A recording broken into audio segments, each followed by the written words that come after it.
Well,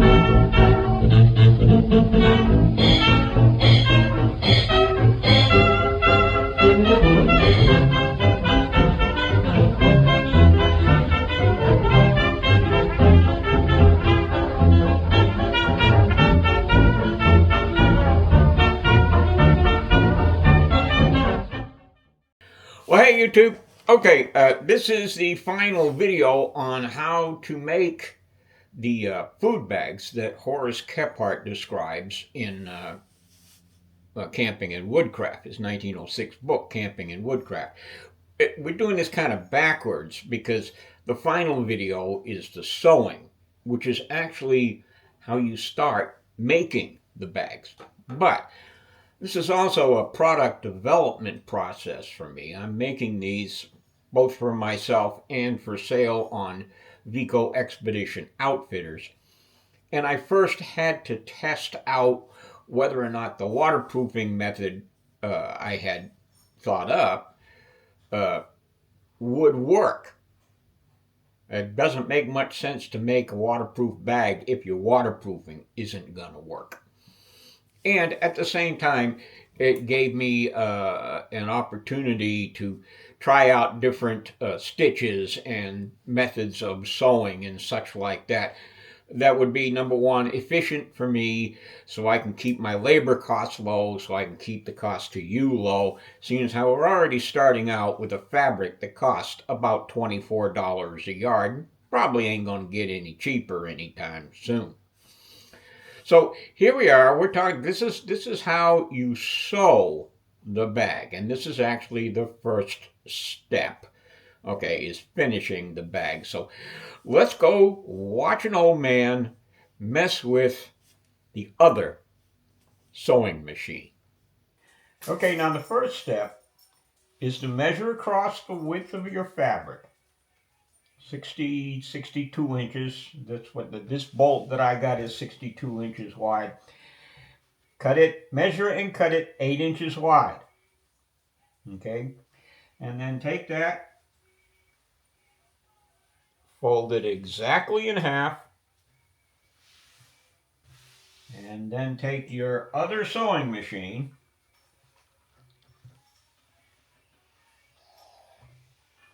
and just flatten that out. Make sure you've got that crease real good down here so you know exactly where it is.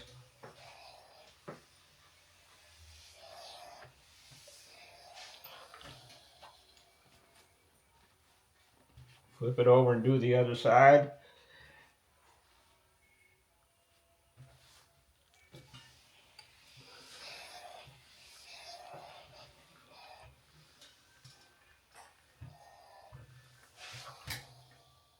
Okay, then what we're going to do is we are going to cut it exactly along the fold.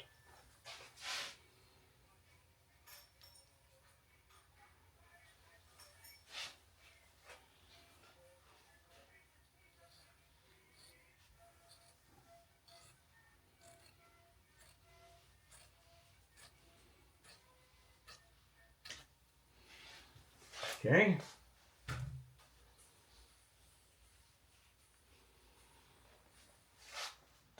Set this aside on both pieces now. You want to just roll a little hem. Fold it once. Fold it twice. Take your other sewing machine and flatten that down. The good thing about this balloon silk, it behaves very well. Okay.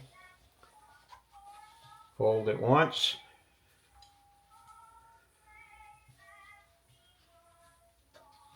Fold it twice. Iron it down. Leave the steam on that.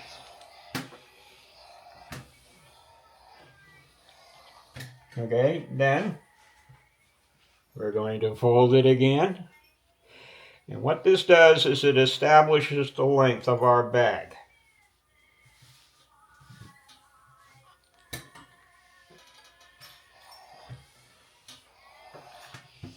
Okay, this is basically how long and how wide it's going to be. Let's get the measure of this.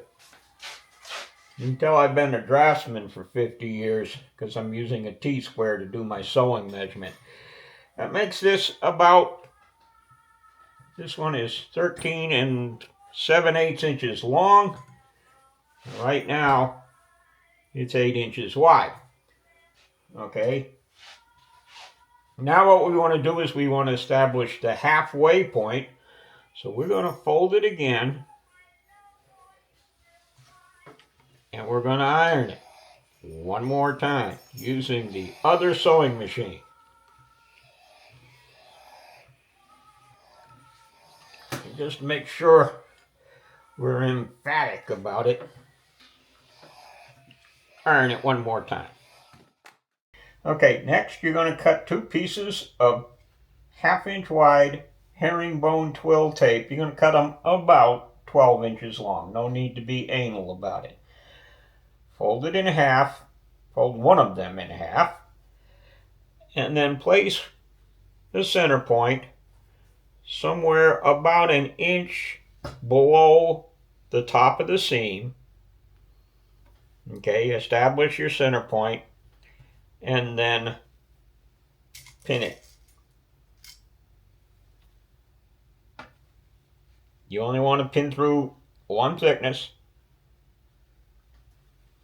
Okay, turn it over so that the herringbone tape is on the bottom. Okay, you see that? Here's the pin. Tape is on the other side. So now we're on the other side of the fabric. And we want to come down our center point. Okay, this is the center point of that's why we folded it in half. And we come to this point here where the center of the bag, of the length of the bag is. We take our herringbone twill tape. We fold that again in half. We come down about 1 inch from the fold at about the halfway point.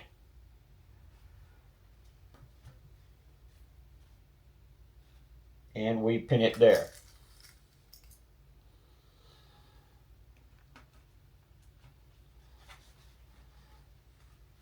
Okay, and this is the important thing. The important thing is to end up with a piece of tape on one side and another one on the other. Okay, this will become important when we fill the bag up and double it over to make it waterproof. Now, I'm not a big believer in showing you me sewing. So I think I'll shoot about 5 seconds of me sewing, and that should take care of any Jones you have about watching old men sewing. Because what I'm going to do now is I'm going to take each of these herringbone twill tapes, and at the center I'm going to sew it in an X pattern. Okay. Normally I use when I do these sewing tutorials, I use a color contrasting thread, but in this case I'm making this to sell, so I'm using white thread. You won't be able to see that. When it's done, I'll show it to you. But we're going to sew our hems at the end. We're going to sew this tape on one side, and then we're going to sew this other tape.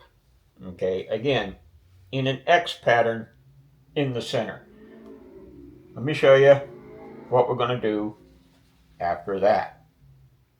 Okay, we're done with that, and let me just see if I can show you the X pattern. Again, I'm using the same color thread, and it looks like I've done a good job disguising the thread. But what I did was I came in and I sewed across the tape this way, and then I went diagonally until I came to the edge of the tape. And then I sewed back again this way, and then I went diagonally back again to my starting point and did a lock stitch. Okay, so we're back, and again, this is one tape on one side. This is the one that is just below the halfway point of the bag. Okay, and I've sewn that with the X shape. And now I'm going to take this tape here because I don't want to get it sewn up when I sew the edges. So I'm just going to go through one thickness of this bag and pin that down. Okay, and that's just so I know where this tape is so that I don't sew it. Okay, and here it is again. On one side, we have the tape that is just below the halfway point of the bag. On the other side of the bag, we have the tape that is just below the top of the bag. Okay, doesn't matter which way we fold this, but we're going to fold it in half again, and we are going to take our other sewing machine. Yes, it is plugged in. And we're just going to get rid of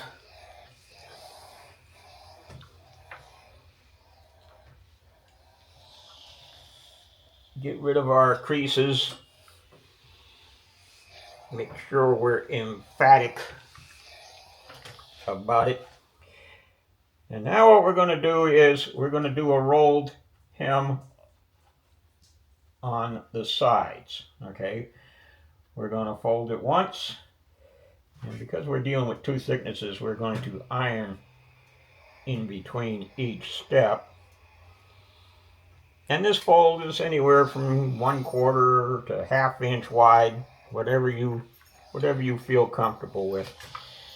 And we roll it again. What that does is that hides the frayed edge so that you don't get any strings and other stuff in your food after you put this in the bag.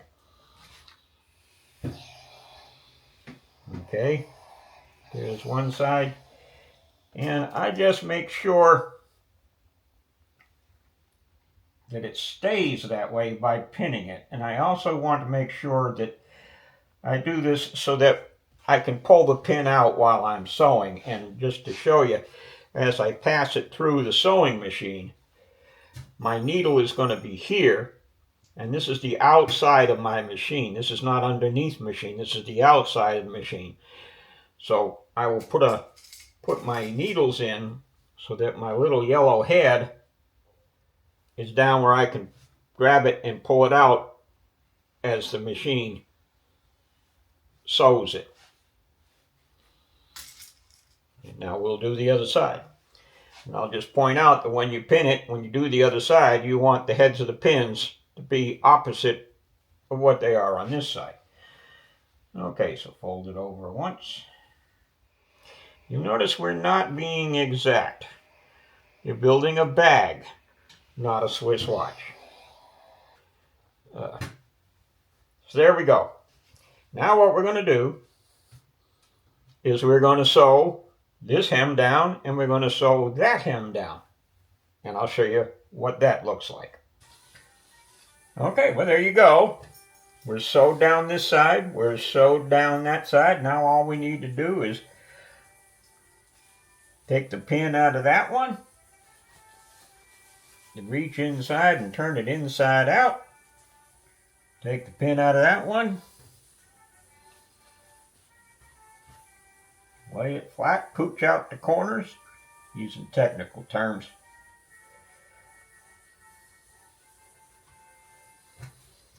What I'll do is I will iron that flat. Then I'm going to wash them. And then after that, we're ready to do the waxing treatment. And that video will be linked to at the end of this one. Okay, you with me? Let me show you how to put stuff in this bag once we get it finished. Okay, there you go. Uh, Now you may ask yourself, or ask me, I wouldn't hear you because you're watching the video and I'm making the video and you'll be watching it days.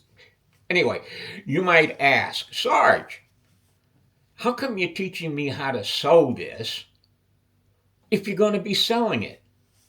Wouldn't it be better for you to keep it a secret? Well, the answer to that is, yeah, maybe. But the thing about it is, this is actually a fairly easy sewing project. And one of my goals in life is to convince you to buy a sewing machine so that you can get started in this classic camping thing. That's my ultimate goal, is to get as many people out there as possible that I can go camping with. Okay, and if you're one of them, go to Bannerman's Camp Facebook page. I'll let you know next time I'm going to go camping, and you can come with me if you live in Texas or nearby. Okay, now let me say, if you do buy these things from me, whether it's because you don't think you have the skill, you do have the skill. If I can learn how to sew, you can too. But if you don't have the skill or the time to make your own gear, you can buy this from me. But I want to emphasize that if you go to Vico Expedition Outfitters and buy the stuff I have, this isn't listed yet. It'll be about a week or two before I get any listed. But if you buy any of the camping gear that I make, that I put up on Vico Expedition Outfitters, you're not getting a reproduction of a commercial product. Like if I went and took one of the stuff out of my garage and made a sleeping bag from American Patent Textile Company. Okay, that's not what I do. Okay, what I do is exactly what guys and gals did 100 years ago. They read a magazine that had a pattern that told them how to do something, and then they went out and made it. Okay, that's what this is. This is not a reproduction in the sense that I'm making something exactly the same as something else. This is something that I am making in the exact way, using the exact instructions and period correct materials and methods. Okay, you might notice in that last video, that little 10 seconds of me sewing, the sewing machine I use is a Singer 1591, which essentially is just the same Singer sewing machines that were being sold in 1906, 1910, but it has an electric motor. Okay.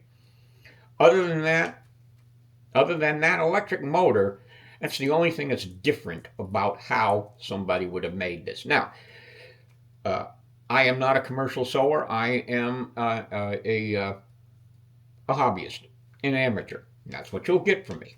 But it will be done according to it'll be done the same way it was done 100 years ago. Okay, now, I promised you I would show you how to use this. Let's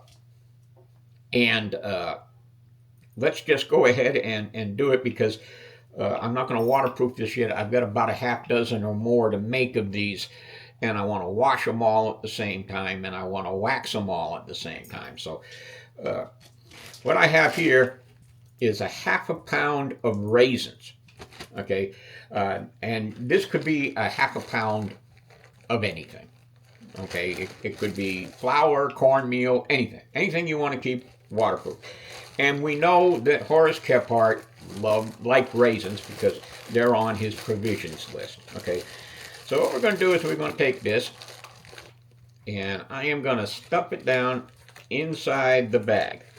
Okay, and you'll notice the ties on the bag that we have exposed right now are the ones near the bottom. Slightly less than halfway down. Okay. Now, I'm using the plastic bag because I don't want to get this thing dirty, especially on the inside. Okay. So, I'm going to use a technical term now. I'm going to scunch it down. Okay. I'm going to grab it and twist it. Okay. And after it's twisted, I sure hope I don't look foolish. After I've got it twisted, I'm going to take the tie tapes. Let's see if I can get up here where you can see it.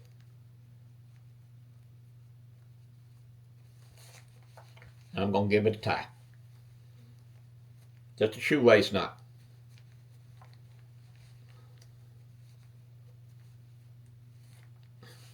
Okay, stage one. Now I'm going to take the bag and I'm going to stuff it like so. I'm going to stuff the full portion of the bag into the empty portion of the bag. Okay, this turns the top side of the bag inside out. But it also gives you a double waterproof layer. Okay, there we go. Now I'm going to scunch it again. There's that technical term. I'm going to scunch it, I'm going to twist it, and I am going to tie it in the same manner.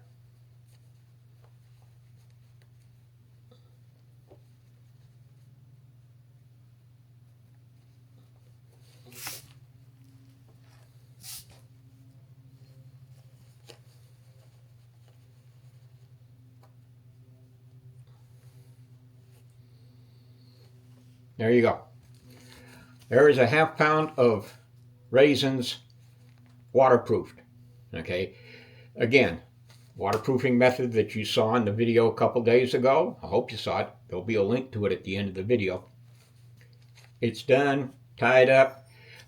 If you're carrying this in your pocket and it falls into a puddle, it's not going to get wet. Falls into a stream, floats down, you'll have enough chance to run around, grab it, and pull it out of the stream. If you leave it out on the table and it rains overnight, it's not going to get soaked. Okay, but there's no such thing as waterproof. Okay, keep telling that to yourself, even when you're buying stuff in the store. Water is the ultimate solvent. Given enough time, water will dissolve anything. Take a look at a rock in a river and you'll understand why. Okay, so here we go. I'm going to go out and I'm going to make about, like I said, about another ½ dozen of these. Then I'm going to have a wax party, and then I'm going to list them up in Vico Expedition Outfitters. In the meantime, you go out and buy a yard of this balloon silk, and there'll be a link in the comments. If you cut if you cut 3 8-inch wide strips, you will get 6 of these bags, plus 12 inches left over to make 2 larger bags using the same pattern. I hope it made some sense. I hope you enjoyed the video. I hope to see you down the trail.